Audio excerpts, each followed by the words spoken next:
ഭരണം നടപ്പിലാക്കണമെന്ന് പറയുന്ന ഏകാധിപത്യത്തിന്റെ ദാഷ്ട്യവും ഹുങ്കും ഇവിടെ അധികാരത്തിന്റെ മുഷ്കിൽ സംഘപരിവാര ഫാഷിസം നടപ്പിലാക്കുവാനുള്ള പരബോധപൂർവമായ ശ്രമങ്ങൾ നടന്നുകൊണ്ടിരിക്കുമ്പോ പ്രിയപ്പെട്ട സഹോദരങ്ങളെ, നമ്മുടെ ഇന്ത്യയുടെ മഹിതമായ പാരമ്പര്യത്തെ നമ്മൾ തിരിച്ചറിയേണ്ടതുണ്ട്.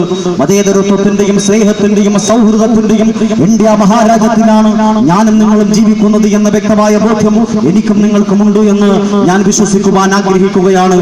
എന്തായിരുന്നു നമ്മുടെ നാടിന്റെ പാരമ്പര്യം? 1857 ഒന്നാമത്തെ സ്വാതന്ത്ര്യ സമരത്തിൽ നടന്ന ശിവായി ലഹളയുടെ ചരിത്രത്തിലേക്ക് കടന്നു ചെല്ലുമ്പോ ബഹദൂർ ഷാ സഫറിന്റെ നേതൃത്വത്തിലുണ്ടായിരുന്ന സ്വതന്ത്ര സമര പോരാളികൾ സൂര്യനസ്തമിക്കാത്ത ബ്രിട്ടീഷ് അധികാരി വർഗത്തിനെതിരെ ശക്തമായ പോരാട്ടത്തിന്റെ പോർമുഖം തുറന്നു വെച്ചപ്പോ രാജ്യത്തിന്റെ അധികാരത്തെ കടന്നുപിടിക്കാൻ വേണ്ടി കടന്നു വന്ന വൈദേശിക ശക്തികൾക്കെതിരെ ഒരമ്മ പെറ്റ മക്കളെ പോലെ തോളും മനവും ചേർത്ത് വെച്ചിട്ട് പോരാടിയ പാരമ്പര്യമുള്ള ഇന്ത്യ മഹാരാജ്യത്തിന് ഉത്തരേന്ത്യയിലേക്ക് കടന്നു ചെല്ലുമ്പോ അവിടെയുള്ള മരത്തലപ്പുകളിൽ ഇവിടെയുള്ള പണ്ഡിതന്മാർ സ്വാതന്ത്ര്യ സമരത്തിൽ പങ്കെടുത്തതിന്റെ തിക്തഫലമായിട്ട് അവരുടെ ജീവിതത്തെ അവർ ബലികഴിപ്പിക്കേണ്ടി വന്നിട്ടുള്ള പാരമ്പര്യം പ്രിയപ്പെട്ടവരെ ഇന്ത്യ മഹാരാജ്യത്തിലുണ്ട്.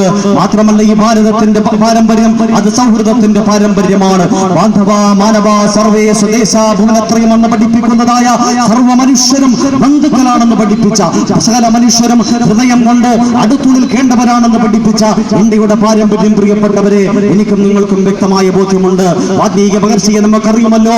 രാമന്റെ പേരിൽ കലാപങ്ങൾ സൃഷ്ടിക്കുവാനുള്ള ബോധപൂർവമായ ശ്രമങ്ങൾ നമ്മുടെ രാജ്യത്ത് നടമാടിക്കൊണ്ടിരിക്കുമ്പോ ആരായിരുന്നു ശ്രീരാമചന്ദ്രൻ എന്ന് പരിശോധിക്കാൻ ശ്രമിക്കുമ്പോ വാത്മീകിയുടെ രാമായണം പറയുന്ന ശ്രീരാമചന്ദ്രൻ ആരെന്നറിയുമോ?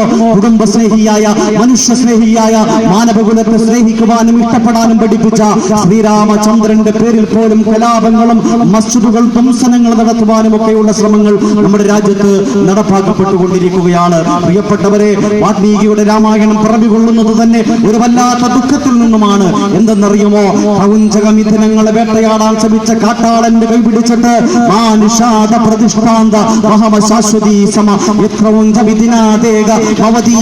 മോഹിത എന്ന് പറയുന്ന ഉജ്ജ്വലമായ ശ്ലോകം ഒരു ക്രൗഞ്ചകമിഥുനത്തിന്റെ ചോരത്തുള്ളികൾ ചെറുത്തെറിച്ചു പോയപ്പോ തന്റെ പിടഞ്ഞുപോയ ചോരയിട്ടുപോയ ഇണക്കുരുവിയുടെ അടുക്കൽ വന്നിട്ട് തലതല്ലിയിട്ട് കരഞ്ഞ മറ്റേ ഇണക്കുരുവിയെ കൂടി വേട്ടയാടാൻ ശ്രമിച്ച കാട്ടാളനോട് പറഞ്ഞത് മാനുഷാദ പ്രതിഷ്ഠാന്ത എന്നാണ്.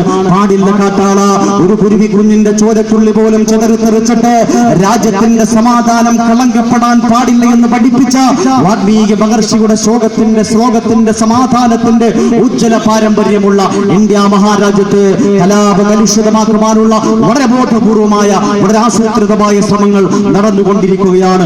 നട്ടാൽ മുളക്കാത്ത പെരുന്നുണകൾ പ്രചരിപ്പിച്ചിട്ട് രാജ്യത്തിലെ പിന്നാക്ക ദലിത് ന്യൂനപക്ഷങ്ങളെ നിങ്ങൾക്കറിയുമല്ലോ.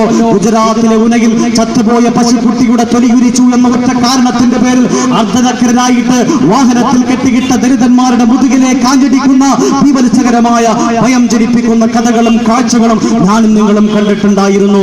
ഇവിടെ മനുഷ്യനേക്കാൾ പശുവിനും നാൽക്കാലിക്കും വില വരുന്ന ഒരു കാലഘട്ടത്തിലേക്കാണ് നമ്മുടെ രാജ്യം സഞ്ചരിച്ചു കൊണ്ടിരിക്കുന്നത്. അതുകൊണ്ട് പ്രിയപ്പെട്ടവരെ, നമ്മുടെ രാജ്യത്തിന്റെ പൈതൃകത്തെ ഒറ്റുകൊടുക്കാൻ ബോധപൂർവവും ആസൂത്രിതവുമായി രാജ്യത്തെ മനുഷ്യരുടെ മനസ്സിന്റെ ഉള്ളിലേക്ക് വിഭാഗീയമായ വർഗീയമായ ചിന്താഗതികൾ കുത്തിവെക്കാനുള്ള വളരെ ആസൂത്രിതമായ ശ്രമങ്ങൾ നടന്നുകൊണ്ടിരിക്കുമ്പോ രാജ്യത്തിന്റെ പാരമ്പര്യത്തിലേക്ക് നമ്മൾ തിരിച്ചു നടക്കേണ്ടതുണ്ട്. നമുക്കറിയാം, ഈ പാങ്ങോടിന്റെയും കല്ലറയുടെയും പാരമ്പര്യം